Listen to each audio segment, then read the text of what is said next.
If you go on the Brisbane Olympics website, you scroll down a little bit and you end up looking at this. Got a huge thing on there about, oh, you've got the country and we care about Indigenous people and they're so important to the Olympics and all this sort of stuff, except for the fact that they want to build a brand new Olympic stadium in Victoria Park, on parklands in Brisbane, and the local Indigenous people say that is a sacred site and you should not be building your stadiums on it. So we care about Indigenous people up to a point.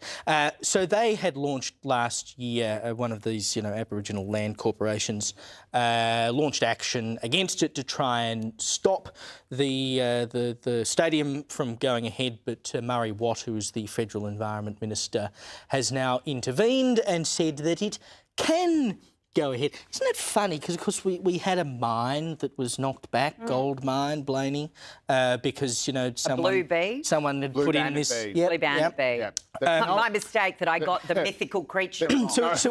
No one knew existed. No, exactly. So we can pick and choose which Indigenous issues we think are really important. This government doesn't care about Indigenous cultural heritage when it comes to where they're putting wind farms, solar farms or pumped hydro. Indigenous concerns are way down the list there when it comes to renewable energy projects. So why wouldn't the Olympics be the same? Well, I guess so. I think it is actually the same. This is the thing. So I think this is actually a rerun of the McPhillamys gold mine and the blue banded bee fiasco, where you actually had the local Indigenous land council, the actual people who are in charge, the actual custodians who are the responsible group. So what are you talking about? We want the mine to go ahead. This is great for us. It's going to provide jobs, economic opportunity for us. This is fantastic. And it was some rogue group, self-appointed, that no one really had heard of before. That Tanya Plibersek listened to. I know, I'm sorry. Yeah, it was an error. Anyway, Murray Watt is now the new environment Perhaps minister. Murray should now get the McPhillamys gold mine back on the table. Not coincidentally, I think they're trying to do that. And this is exactly what happened here. So this attempt to stop the work on the stadium was from an unnamed Indigenous group. So it wasn't even from the actual official local Indigenous representatives. So again, there's troublemakers.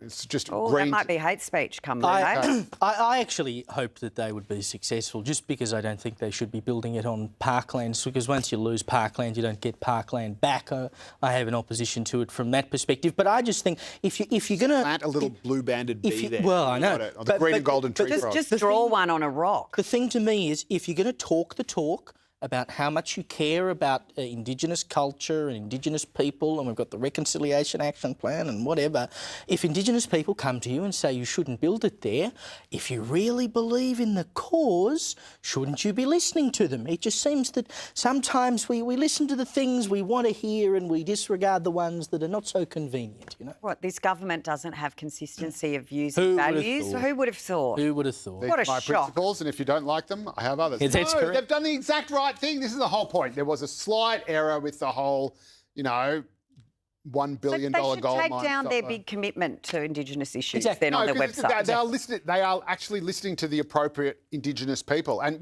lots of organisations have a reconciliation plan. This one does. News Corp has a reconciliation action plan. It's totally normal and it's a good thing. What's bad is when you have kind of rogue activists who don't have any authority, who don't have the experience and who don't have the backing of their community, who aren't representative of their community, just deciding that they're going to go out on the warpath. And that's what happened with the blue banded bee that just made a community about $1 billion poorer, and with what they were trying to do with this big Olympic stadium in Brisbane, which they need because the Gabba's too big. The Gabba's can't even fit in its own suburb. Oh,